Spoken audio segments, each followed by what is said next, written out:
Hello everybody and welcome. In this video I'm going to show you how to change chips on your earbuds SOUNDCORE P40i.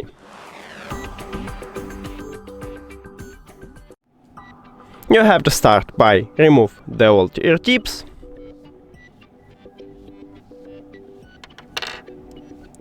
and the second one.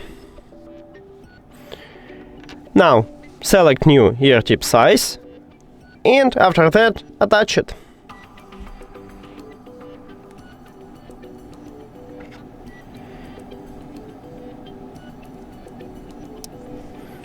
And the second one.